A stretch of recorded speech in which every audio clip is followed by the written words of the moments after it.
Welcome to the Holston Valley Unitarian Universalist Virtual Church. My name is Deb, and I am glad we can get together, even though we cannot be together. Today, our minister, the Reverend Jeff Briere, shares a couple of tales of the afterlife. To accompany the lighting of our chalice, I have a few words about love from Rebecca Ann Parker. Even when our hearts are broken by our own failure or the failure of others cutting into our lives, even when we have done all we can and life is still broken, there is a universal love that has never broken faith with us and never will. Coco Love Alcorn is a Canadian pop and jazz singer. Amy and Easton bring us a song to sing from Alcorn's latest album, Rebirth. It's a kind, thoughtful, unadorned lullaby of universal truths that apply to us all, that everyone is special, some things take time, and we need to hold on to our dreams. Every person has a song to sing, whether grounded or taking wing, every person has a song to sing. Every person has got a light. Every person has got a light. Look with your heart and see how bright. Every person has got a light, has got a light. Every bird's got a song to sing. Every bird's got a song to sing. Whether grounded or taking wing, every bird's got a song to sing, got a song to sing. Ooh, ooh. Every tree takes time to grow. Every tree takes time to grow. If you want a forest, then you should know. Every tree takes time to grow, takes time to grow. Ooh, ooh,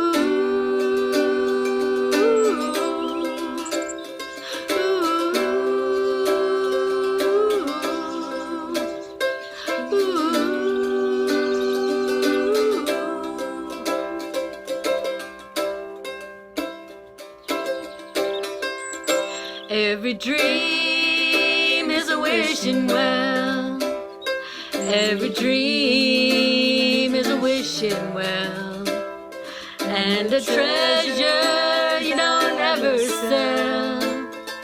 Every dream is a wishing well, is a wishing well. Every person has a song to sing. Every person got a song to sing.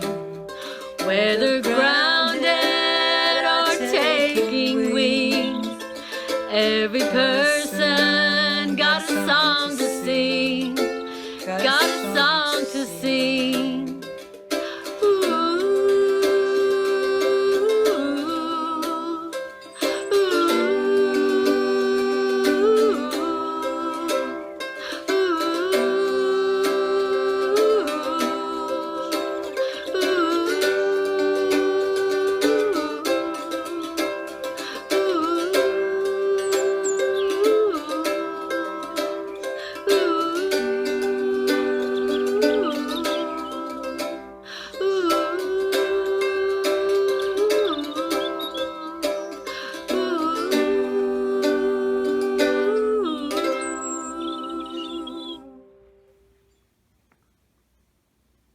We'll sing Loving Kindness next. Please light a candle to dispel the darkness, or to honor someone or some event, or to bring light to a memory.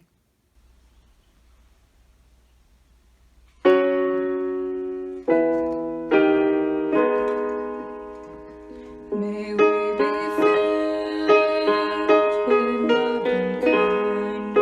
May we be filled with love and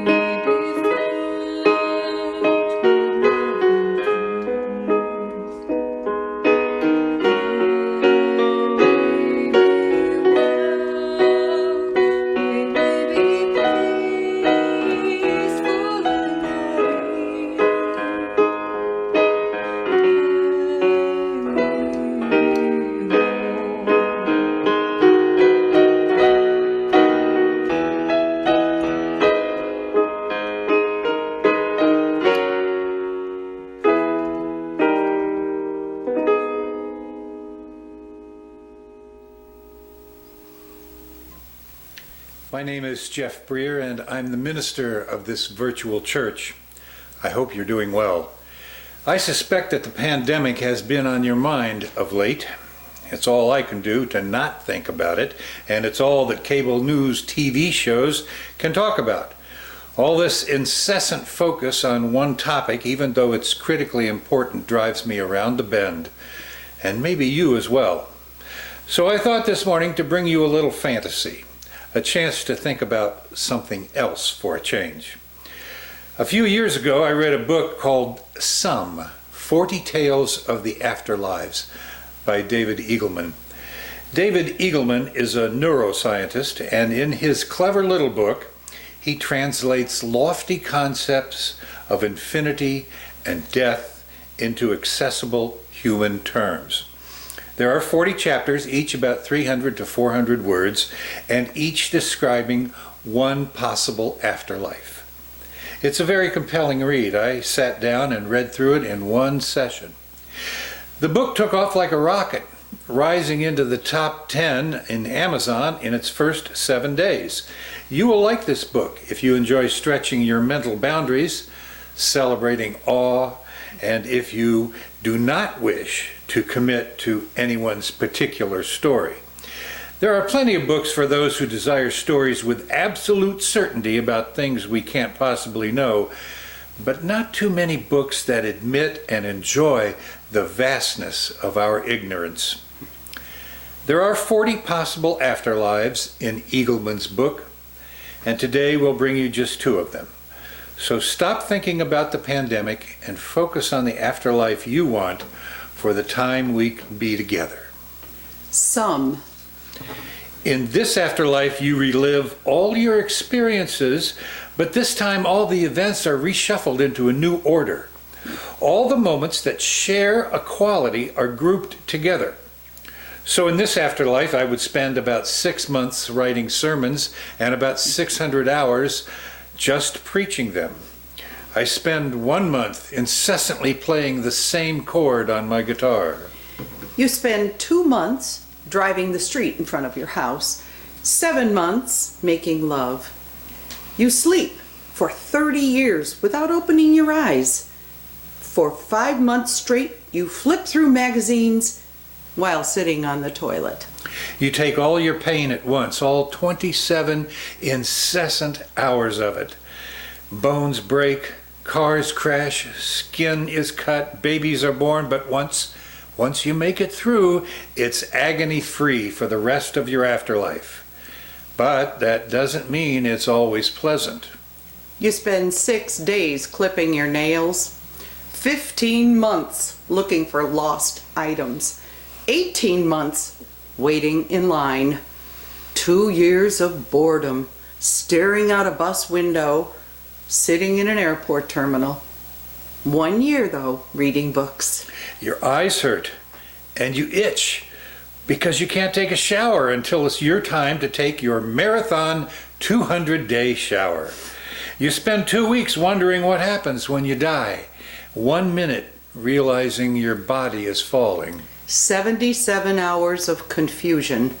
1 hour realizing you've forgotten someone's name. 3 weeks realizing you are wrong. 2 days lying. 6 weeks waiting for a green light. 7 hours throwing up. 14 minutes experiencing pure joy. 3 months doing laundry. 15 hours just writing your signature. 2 days tying shoelaces. 67 days of heartbreak. 5 weeks just driving around lost. 3 days calculating restaurant tips. 51 days deciding what to wear. 9 days pretending you know what everybody else is talking about. 2 weeks counting money. 18 days staring into the refrigerator. 34 days longing. 6 months watching commercials. 4 weeks sitting in thought, wondering if there's something better you could be doing with your time. 3 years swallowing food. 5 days working buttons and zippers. 4 minutes wondering what your life would be like if you reshuffled the order of events. In this part of the afterlife, you imagine something analogous to your earthly life, and the thought is blissful. A life where episodes are split into tiny little chewable pieces, where moments do not endure, where one experiences the joy of jumping from one event to the next, like a child hopping from one spot to another on the burning sand. Metamorphosis. There are 3 deaths, The first is when the body ceases to function. and the second is when the body is consigned to the grave. The third is that moment, sometime in the future, when your name is spoken for the last time. And so you wait in this huge lobby until the third death. There are long tables with coffee and tea and cookies. You can help yourself. There are people here from all around the world, and with a little effort, you can strike up some convivial small talk. Just be aware that your conversation may be interrupted at any moment by the callers who broadcast your name to indicate that there will never again be another remembrance of you by anyone on earth. When your friend's name is called, she slumps, face like a shattered and re-glued plate, saddened even though the callers tell her kindly that she's off to a better place. No one knows where that better place is or what it offers, because no one exiting through that door has returned to tell us. Tragically, many people leave just as their loved ones arrive, since the loved ones were the only people who remembered you. We all wag our heads at that typical timing. The whole place looks like an infinite airport waiting area. There are many famous people from the history books here, even Jesus, who looks annoyed at his fate. But if you're bored, you can strike out in any given direction past aisles and aisles of seats. After many days of walking, you'll start to notice that people look a little different, and you'll hear the tones of foreign languages.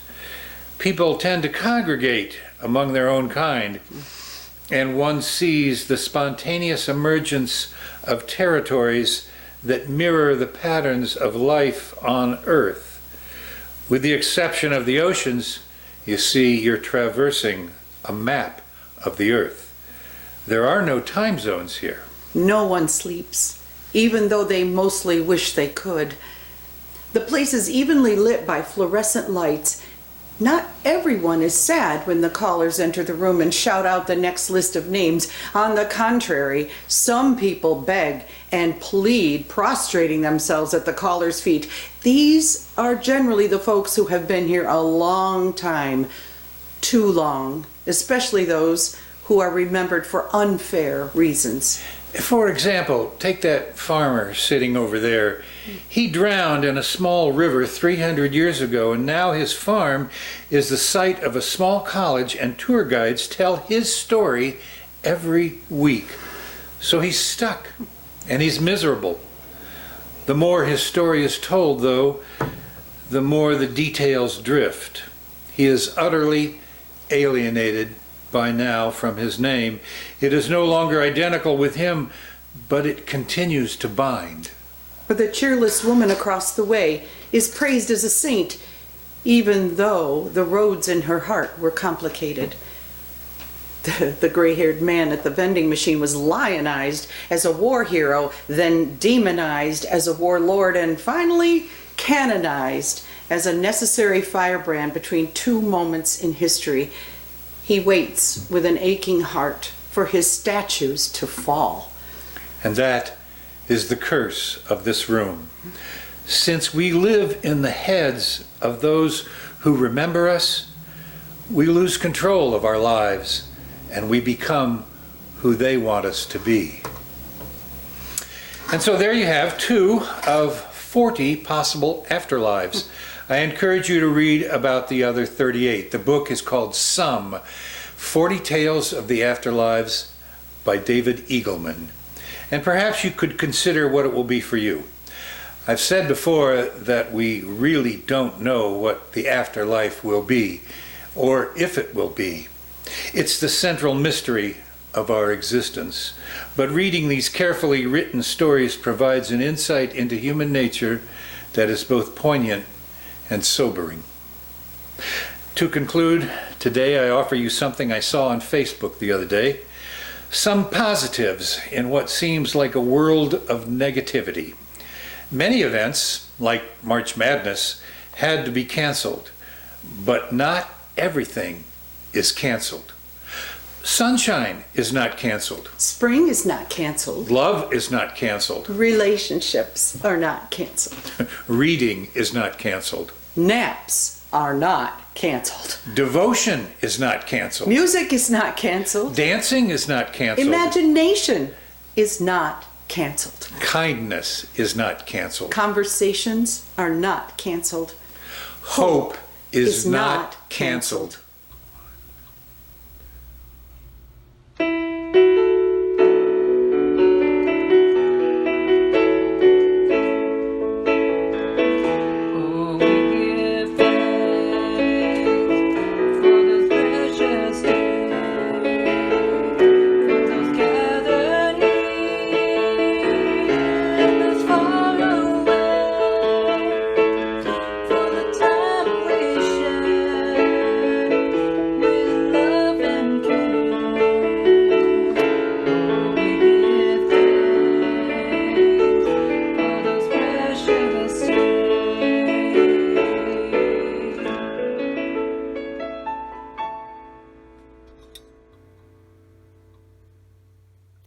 Our time together is nearly finished, but our work is not done.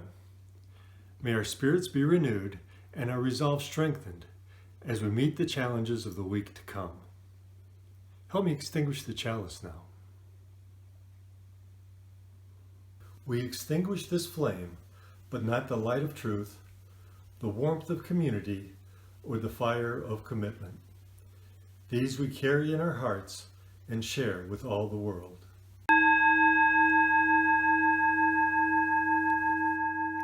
My name is Brad Helmer, and I'm happy that we could get together today. Thanks for joining us, and please come back whenever you like. We'll post another virtual church service next Sunday. I hope to chat with you during our virtual coffee hour beginning at 11:30. You can find the link on our website, hvuuc.org, under the Friends and Events tab. Please contact the minister or the caring team if you or someone you know needs help during this time. To close today's service, we hope you enjoy Grateful, a song by Michael Feinstein. Amy says that this song is her love song to the church. When she first heard it, she had just been laid off and was worried about losing her home. The quote, "In a city of strangers, I found a family of friends," speaks to how she feels about the church. As you make your way through the week, remember these words. You are good. You are loved. We all need little work, and we're all in this together. Nothing left to say, but yay, virtual church!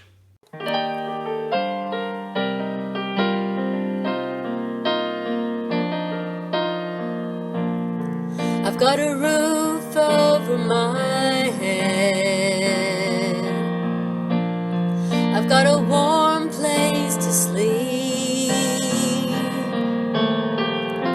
Some nights I lie awake counting gifts instead of counting sheep.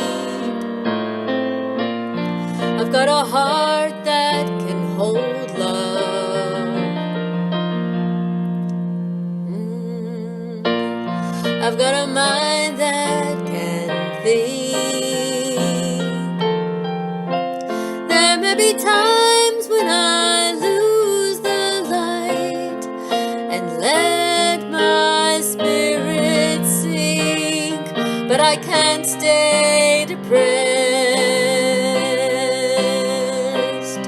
when I remember how I'm blessed. Grateful, grateful, truly grateful I am. Grateful, grateful, truly blessed and duly grateful.